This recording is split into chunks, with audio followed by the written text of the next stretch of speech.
All right, recording. Excellent. So it looks like we've got the thumbs up, folks. So we're going to go ahead and begin our program. Angela, if that's all right with you. It is all right with me. So hello and welcome to the Jefferson Educational Society's digital programming. I'm Ben Spagan and I'm the Vice President at the Jefferson and am a contributing editor at the Erie Reader. And I'm Angela Beaumont, Director of Operations at the Jefferson. For this program, we welcome Audrey Henson, CEO and founder of College to Congress. Ms. Henson will talk about her organization, College to Congress, the founding ideals and challenges in 2020. A trailblazer for college students who want to intern in Congress, she's also an avid observer of how Generation Z has voted in the past. We'll also touch on why civic engagement matters, the influence of young voters, and her prognostications on the upcoming elections. Henson founded College to Congress to provide low-income students with pathways to public service.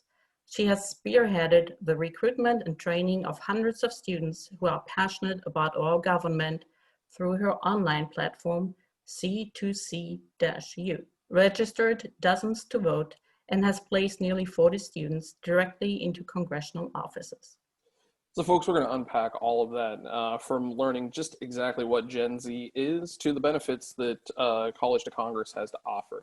Since this program is first airing live on the Jefferson's Facebook page, we'll work our way through as many questions from you, the viewers, as we can as we host this event. If you have a question, just leave it in the comment section below and we'll get to it. If you happen to be watching a later broadcast of this event, please do feel free to still send us your questions and comments, and we're going to do our best to get them along to Ms. Henson and the College to Congress team as we can. And of course, for more information about both past and upcoming Jefferson Educational Society programs and publications, please visit our website at jeserie.org, and be sure to like us on Facebook, follow us on Twitter and Instagram, and subscribe to our YouTube channel. Ms. Henson, thanks for joining us for this program today. Thank you for having me. I love the welcome and introduction. Talk about an exciting way to kick off our conversation. Great, Ms. Henson. The name might sound self-explanatory, but what is College to Congress? You're right, it is all in the name. I created College to Congress to help low-income college students work in Congress. This really all got started because I noticed that there was a gap within Congress of people with diverse backgrounds, whether it was race, gender, especially socioeconomic status, just given how expensive DC is, and I'm sure we'll go into that later.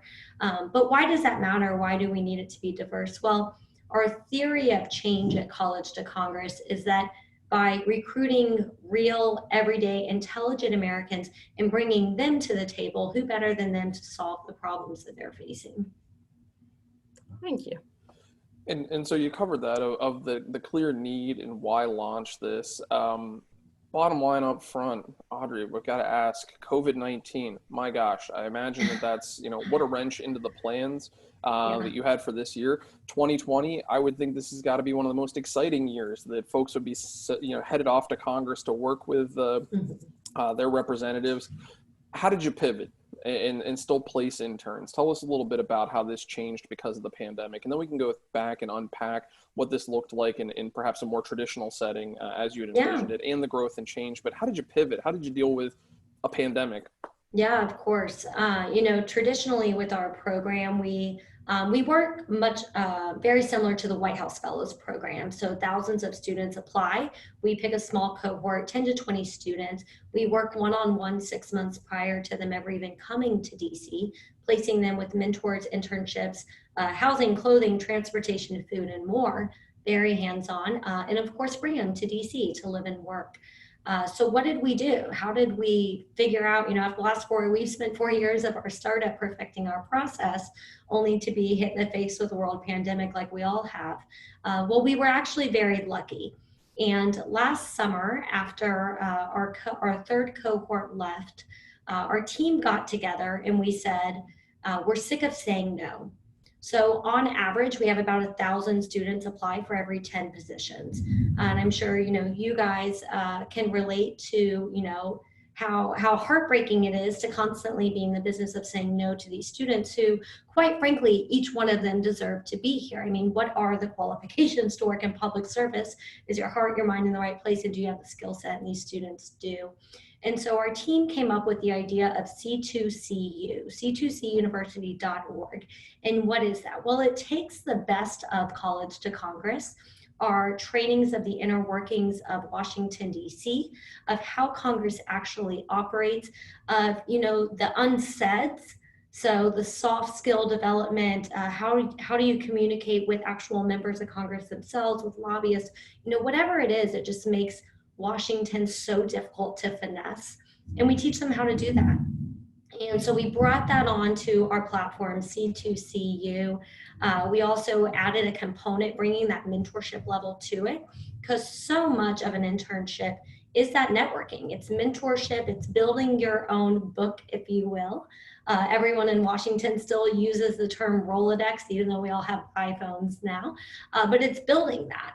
And then making sure that that internship launches you into a career. So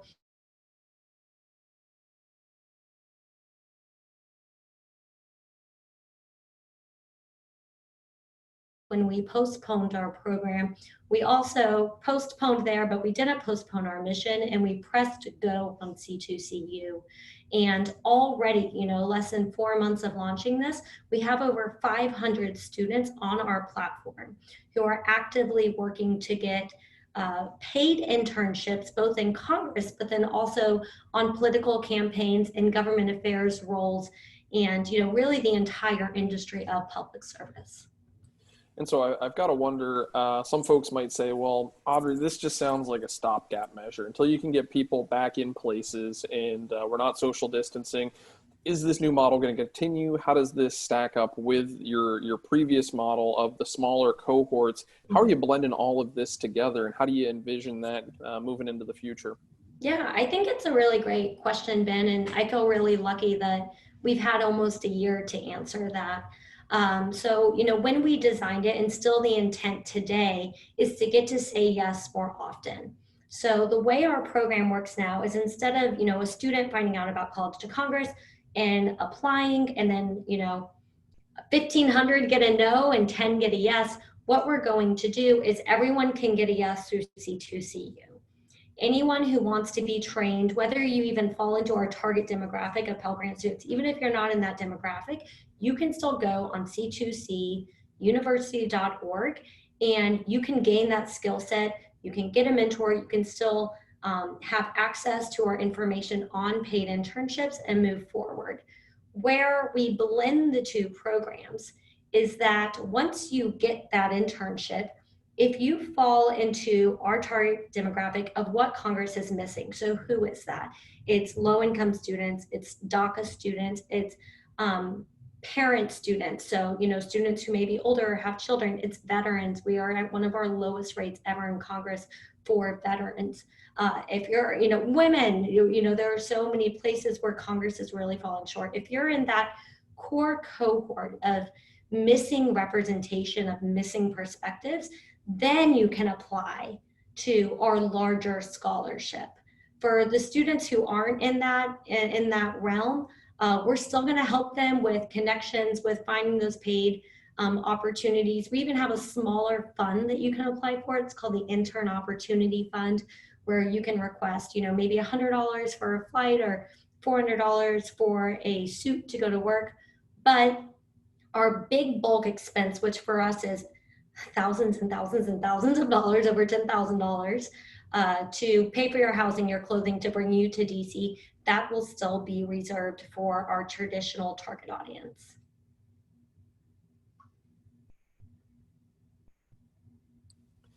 Oh, I think Angela, Angela's on mute. Unmute? Audrey, having been an intern myself way back then, and I really enjoyed it. But for me, it was like not clear what is my task. I was a little lost in the beginning, so I have to admit that. In the end, I was getting the hang of it. But yeah. A day in the life of what does the typical, if such a thing exists, internship through C2C looks like? What do you learn? What do you do every day?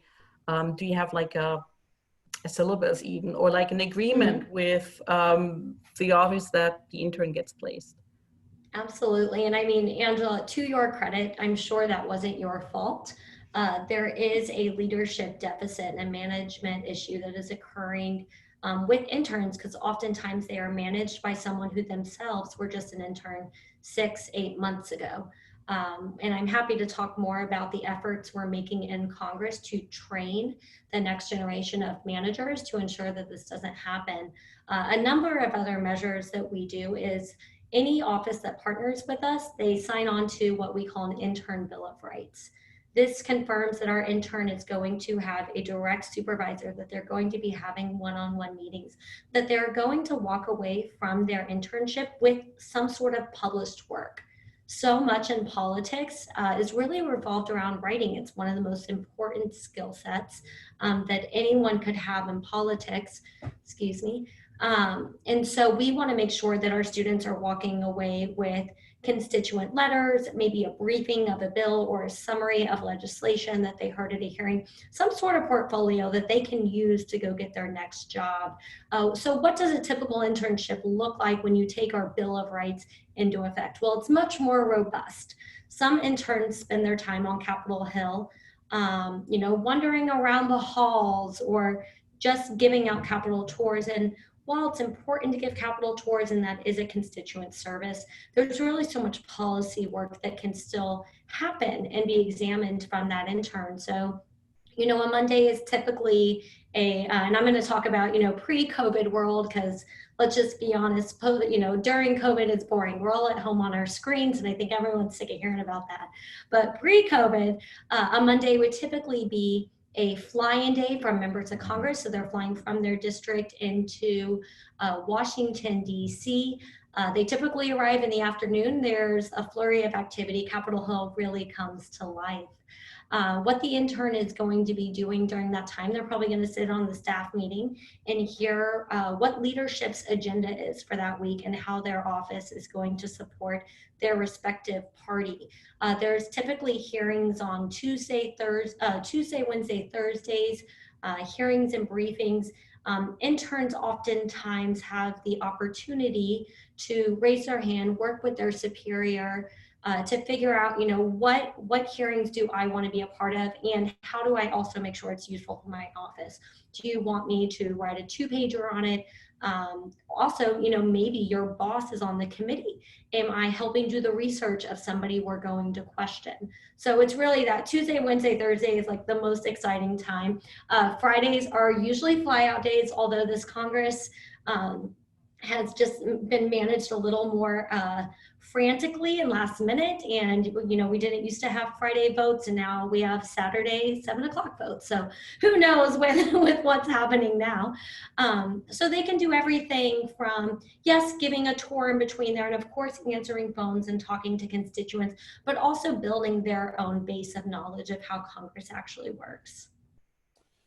And I think that in 2020, that's got to be, it's just no ordinary time. And so, you're having the meetings on Saturdays, you're having a different schedule. But I think understanding the routinization of what you're looking at and how interns are spending their time is meaningful, because like you said, we know what it looks like when they get out in terms of the experience they carry with them. Love the Bill of Rights idea. I think that's something that's really novel, and I wish more places did that. But looking at where you're located, Washington, D.C., it's not a cheap date. Now, many interns, right now you're taking advantage of the digital experience, but when you're having that experience in the city, it's routinely in the top 10, if not the top 5 most expensive cities to live in. And you talked about some of that scholarship money, from purchasing a suit to getting to Washington, D.C. One of the things I think we don't often consider is that unpaid internships can actually end up costing interns a lot of money. Tell us about that and the idea behind making sure there's equitable access for interns to have this experience. Yeah, and I think to start is, what is that cost? What is the opportunity cost? A student like myself who held a job since they were 14. So the summer I came up to intern in DC, not only was I having to pay about $6,500 out of pocket, what money was I losing by not doing my standard part-time 30-hour-a-week hospitality job. So it's twofold. And, students who do come from low-income backgrounds, they get double hit, and it's unfair. And that's really why I created College to Congress, because I realized it was that financial gap, but also the lack of access to the inner workings of the political sphere, because so many of these opportunities aren't posted online. They aren't shared widely. This is why we put them on C2CU, because we want transparency in the hiring process. But USA Today actually did a report 2 years ago on what an internship costs in the 3 most expensive cities in America: San Fran, New York, and DC. For a 2.5-month experience in DC, it can be upwards of $10,000. And when I say that, people are like, oh, that's crazy. When I interned back in the 60s, I slept on my friend's couch and yada, yada. I'm like, first off, your tuition was also probably $1,000. So anything about your experience is unrelatable, and you cannot apply that to what is happening today. So rent alone, I mean, these interns are not living a lavish life.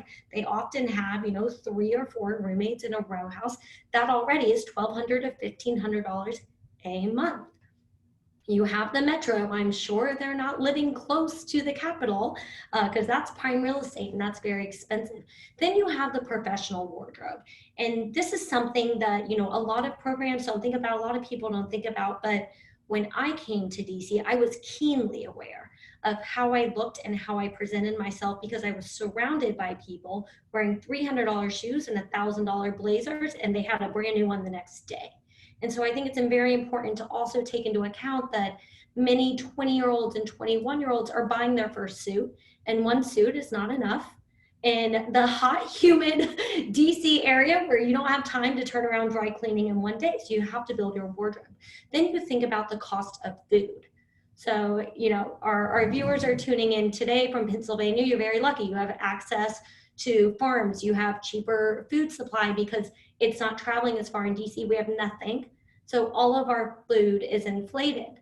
A typical meal out is about $25, where, growing up in Florida, I think lunch should always be $5 and dinner should be between 10 and 15. You get to DC, those numbers are like a vending machine number. So there's a lot of aspects that go into it that make it so expensive. That does not even account for a student wanting to get academic credit for their internship. So if they also want to get credit, and if they are a Pell Grant student, their Pell Grant often doesn't cover their summer courses. So they're either taking out a student loan or having to figure out some way to actually get credit for all the work they're doing. It's just remarkable to think about how much an opportunity can cost, and clearly not everybody has the access to that opportunity because of the cost associated with it. I appreciate you unpacking that, Audrey. Angela, over to you. So I would like to pivot a little bit more into the demographics of who your College to Congress organization is working with. So I'm interested in what trends you've seen in your students in the past 4 years of your work. Mm-hmm. I love this because our students are the best part of the job. We've had about 4,000 students apply to our program in the last couple of years. They come from all 50 states. We even have students from a number of US territories. We have everyone, like I mentioned, from veterans. We have a high number of women who apply. About 68% of our applicants are women. Over 40% of our applicants are people of color, and I think that's it's a reflection of what's happening in the country, and it's a reflection of people from these communities saying, okay, I'm not seen, I'm not represented, so who better than me to step up? Another, of course, one of the things that we do at College to Congress is primarily focus on Pell Grant students. So students receiving the federal Pell Grant, which is based on income.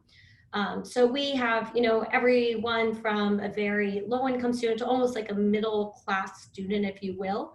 And it's actually quite interesting, some of the gaps that start happening when the federal government labels someone middle class, because what we've seen is they're often the population that needs funding the most, because their parents make just slightly too much to get the federal Pell Grant, but then they're priced out of scholarships, but then maybe their parents have 5 or 6 dependents. And we want to make sure that at College to Congress, we don't create too much red tape. And so we always allow for students to explain their unique situations. Sometimes you have situations where, yeah, my parents' tax return last year said X, but they both lost their job. And here's where I'm at today. And I think during COVID, we are unfortunately going to see a lot of that.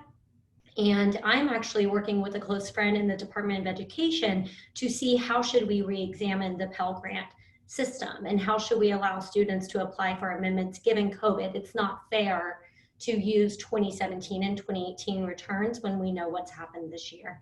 And that, you know, even before this, the New York Times had a report saying the majority of Americans couldn't afford a $400 unexpected expense. Well, now we're living it, and now we know that that is unfortunately very true. And so that just gives you a brief glimpse into who they are and kind of what their backgrounds look like. When it comes to trends, they're overwhelmingly political. And they're not political the way, you know, I'm a millennial, and they're not political the way millennials are. I learned, you know, in high school when I first got involved in politics, I had to pick a party. I had to really flesh out my ideas, my values, who I want to stand by, and I've really read that train for the last 17 years. Gen Z is very different. They're loyal to no one. They're loyal to no one and no thing. They don't believe any news source, which can be troubling too, because what is a fact if no one has facts, and what are you living by? And so, you know, some of the aspects that I think probably annoy researchers and people who want data on Gen Z is also what makes them so interesting, because they are incredibly hard to put in a bubble. So Audrey, I'm with you in the millennial camp. I'm a millennial, and we're talking about millennials and Gen Z. For those watching that might not be the generational experts, you went through some of the attributes of millennials and generals, but just what are they? You know, in terms of who are we looking at when we look at this body of the population? Yeah, absolutely. And funny enough, I actually pulled together some notes because when I talk to people about Gen Z, I feel like they often get them confused with millennials, and there is a big difference between us. So we're both millennials. That means we're born between, you know, 1981 and 1996. Gen Z, they were born after 1997. Most millennials were about, you know, 5 to 20 when 9/11 happened. Gen Z reads about 9/11 in a history book. So that to me is one of the stats that sinks in the most, because, you know, unfortunately, world events like this COVID event, these are things that unite us, that shape all of our opinions. But when you have a new generation that comes up that doesn't experience that, they look at it very differently, and they look at it very critically. So I think it's important to keep that in mind when you're thinking about Gen Z. Most millennials, they were between, you know, 12 and 27 when Barack Obama was voted into. And in fact, his campaign and advisors credit the youth vote to a big reason why they made their road to the White House successful. Yet Gen Zers are really participating in the electoral process for the first time this November. So it makes it difficult to know exactly what they're doing other than polling, right? Because we don't have something to look back and judge them against. We can only look forward on what they say they are going to do. A couple other interesting facts about Gen Z. They're often considered a little slower to start. So what does that mean? You know, millennials are notoriously famous for living at home too long, or taking too long to find their careers, or being coddled. Warning, they're going to take a little bit longer than us too. So I want to prepare employers to not start complaining, but to learn from millennials when it comes to what it's going to be like to manage Gen Z. Before we pitch back to Angela, I would just add in, I couldn't agree with that enough in terms of the millennial experience being based around 9/11. And I think you're spot on there. And I guess and I think this is an attribute of millennials too, is we always constantly feel like we've got to defend ourselves against the negative perception. So as soon as you said, well, we're slow to start and we stay at home, I immediately think about how you had just casually tossed out the person that had the experience in the 60s and 70s might have had $1,000 in terms of tuition, and the life experiences were quite different then. So, you know, it's one of those, the slow to start. may not necessarily be an accurate way of painting that, but maybe I'm just being a millennial. Angela, up to you. I couldn't agree more. I'm just sharing what the research shows. I couldn't agree more. And it's always hard when you hear these generalizations about your own generation too, because I think one of the biggest traits of millennials is none of us think we're a typical millennial. And No, exactly. I know I fall in that camp. It sounds like you do too. So not trying to be offensive, just sharing what's totally out agree. there. I went to college and never went home. So, you know, that was, I know I don't fall into that bucket, but I feel like our generation, we're defensive of each other. Others, you know, we can pick on each other, but if somebody else picks on us, we're coming to bat for us. Yeah, you're not in our club. Yeah. Oh, thank you. I had to chuckle a few times because both of my sons are purely Gen Z. One is born 98, the other one 2000. So kind of have to drag them to the ballot, but I think they will this year. But they're like, yeah, I mean, with the news, I see that confirmed that, you know, where do you get your news? And it's, yeah, so that's my follow-up question here. What do you think are some of the biggest influential factors for Gen Z, other than COVID, which is like big, obviously? This is huge for them. I mean, we're sitting here talking about voting in November. They're trying to figure out if they're going to go to class or not next week. So they're having a totally different reaction to COVID than we are. You have to remember too, what does it feel like to be 20 and 21? It feels like every single thing that happens is the most important thing that happens. And if it doesn't happen, that's the worst thing in the entire world. That is universal across generations, right? We view that those college years as the most pivotal time, the most pivotal moments ever in your life. Well, unfortunately, a lot of them are being told, you're going to have to keep postponing. You're going to be put on pause. We just heard a report out of Harvard this morning that 20% of their undergraduate class has just delayed completely. They're not opting into virtual. They're not going to play this game of paying the same amount of tuition for a totally, you know, hijacked experience, really. I mean, it is really sad to me to think about these students who are paying full price tuition to jump on Zoom calls all day. They're not meeting other students. They're not learning from their professors. So much of college is that soft skill development and that introspective learning that you get to do about yourself when you're not at home with your parents. And I think they see that. And I think, you know, the report from Harvard today, we're only going to see more of that. Those numbers are only going to grow across the nation. We have some pretty interesting conversations in our team about what does that mean. To me, I get excited.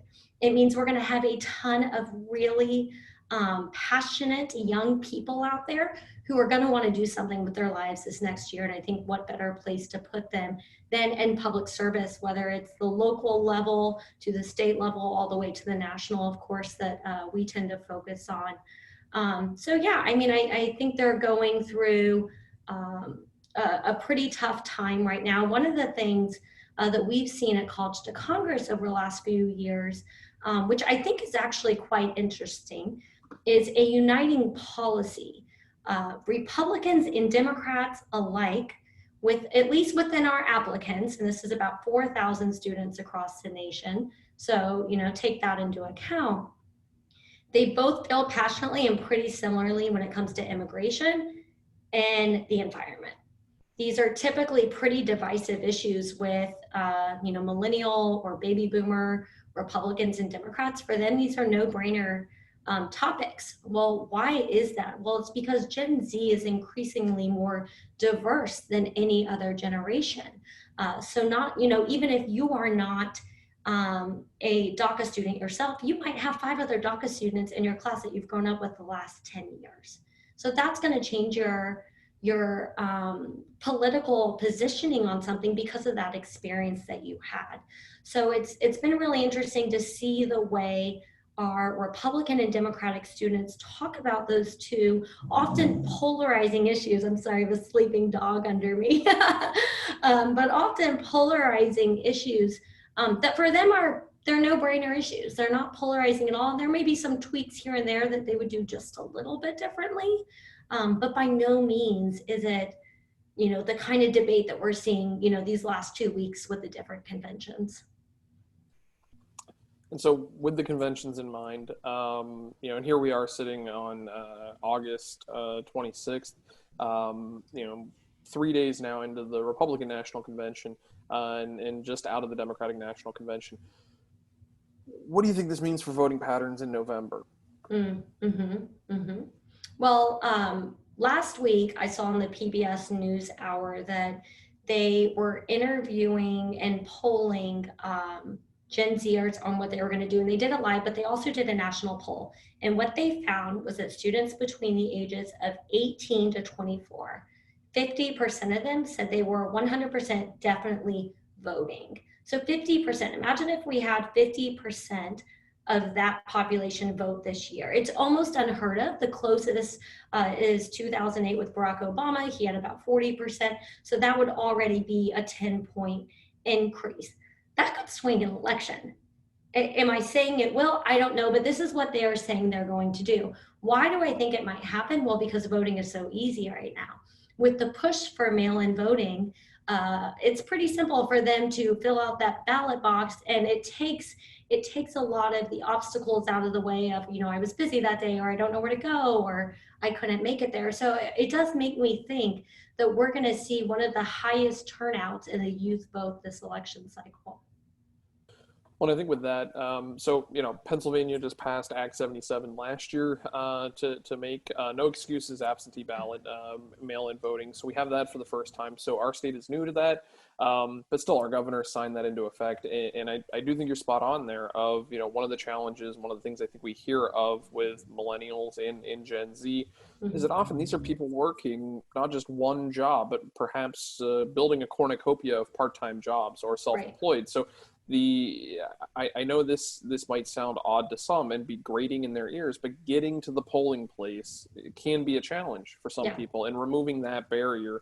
I could see where you're coming from of Gen Z being able to be more incentivized now that they don't have to physically show up somewhere to be active participants in their own democracy. And can I just add one more thing? Because I think this is important for people to keep in perspective, because, I've spent a decade working in politics, both in Congress, but then on federal campaigns. And voting is incredibly controversial, and I get it, and it's a right that we have to protect, and I totally understand. But when it comes to young people, particularly those in college, I think what's often forgotten is the fact that they have multiple addresses. So you have the address of where your family lives. Then you have the address of when your school forced you to live on campus your first semester. And then you got to leave in January and you have a new address. And then that summer you're subleasing from someone. This is very typical. This is not this is the typical college experience, right? It's not to your junior or senior year do you finally get good enough friends to sign a 1-year lease, which feels like the biggest commitment you're ever making. So when that is the case, it does make it, okay, well, not only is it hard to get to the poll, but what if the poll is back, 5 states away where my family lives? And if I didn't think about voting until October, it's too late to change my address. So there's a lot of issues that traditionally have always become barriers for students, and they often, don't know about them until deadlines are often passed. But again, I just think that's one more reason why we'll have higher turnout now.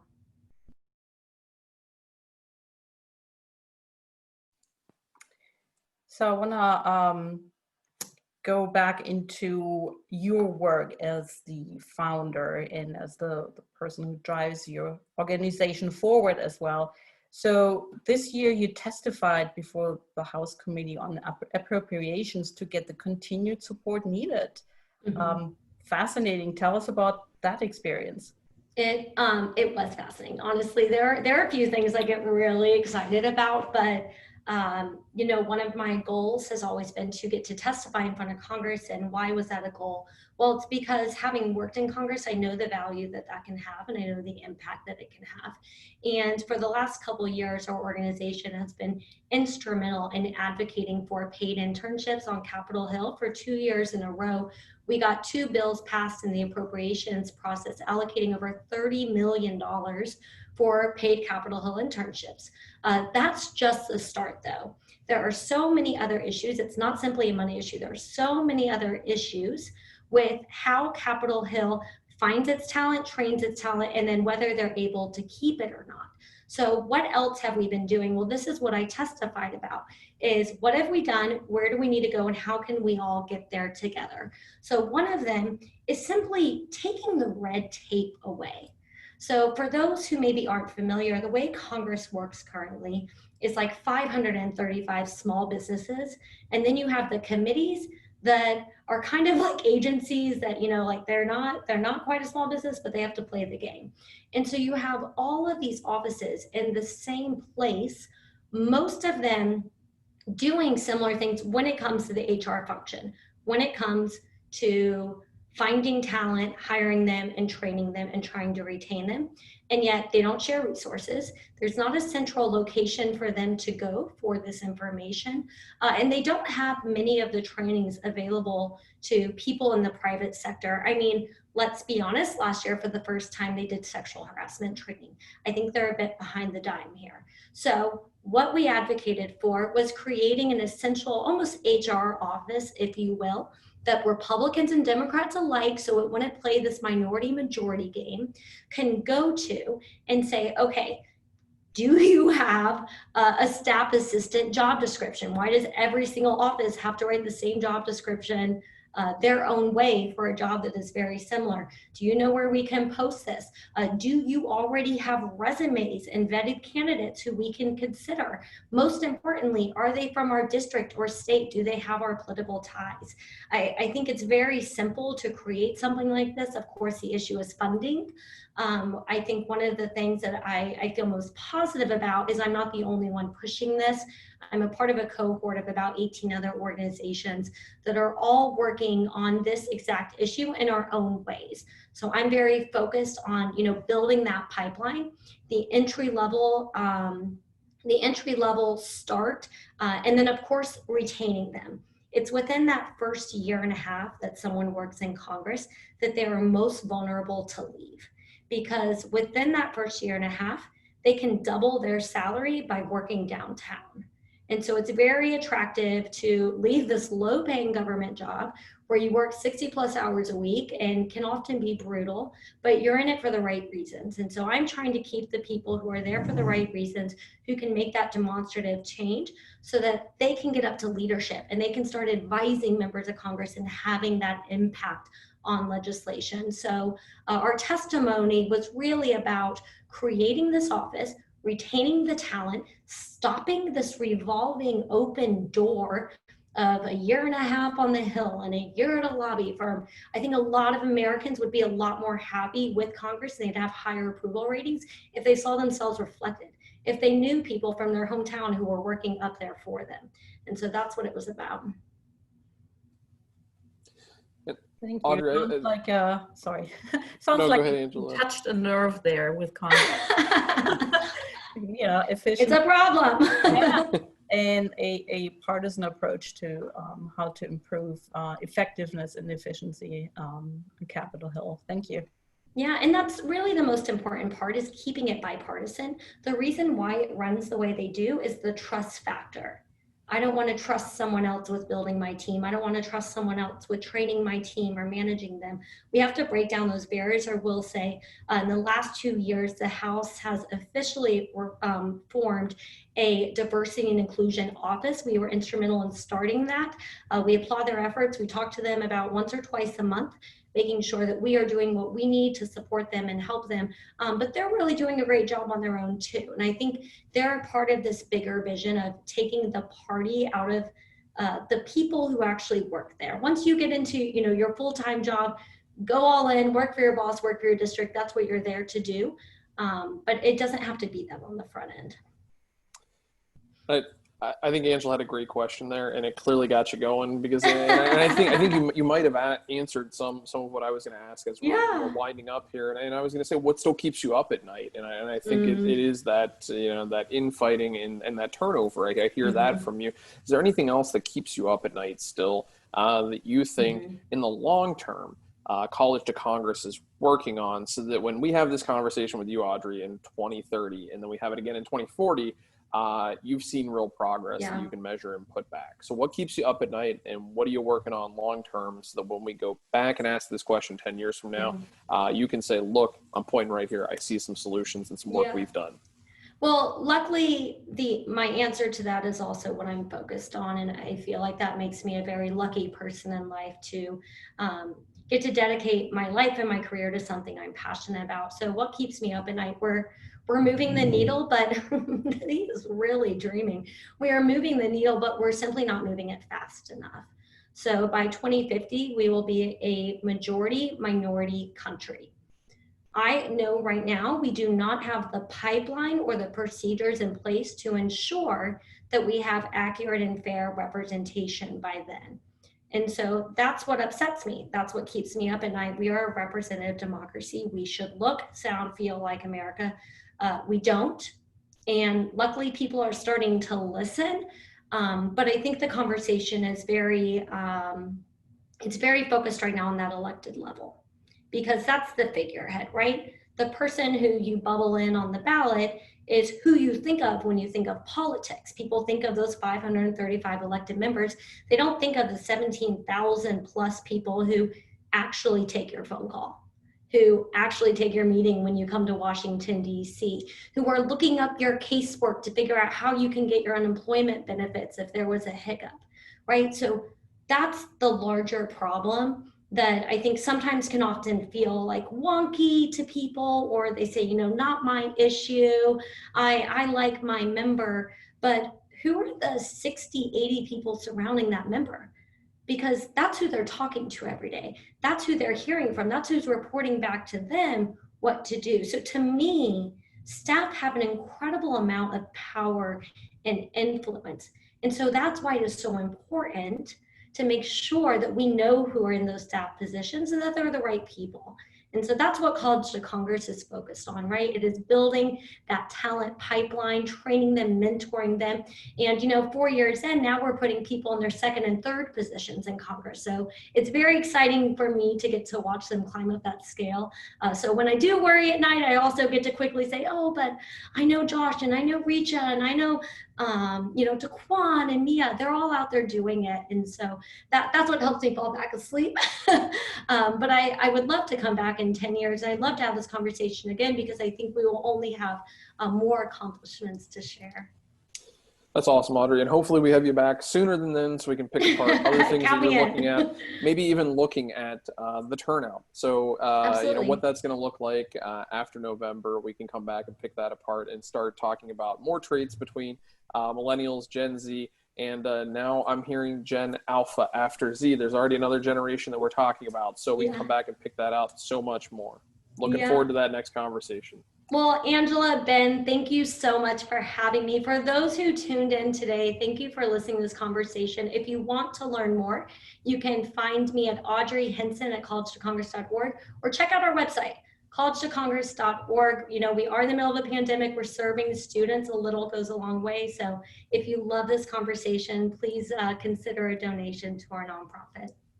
And still doing plenty under the time of a pandemic. More information out there. And for more information on both past and upcoming Jefferson Educational Society programs and details about this exact program, do visit our website at jeserie.org. You'll find a recording of this video, so much more information, past events, upcoming events, as well as publications, and more information about other things that your think tank and your community does for you.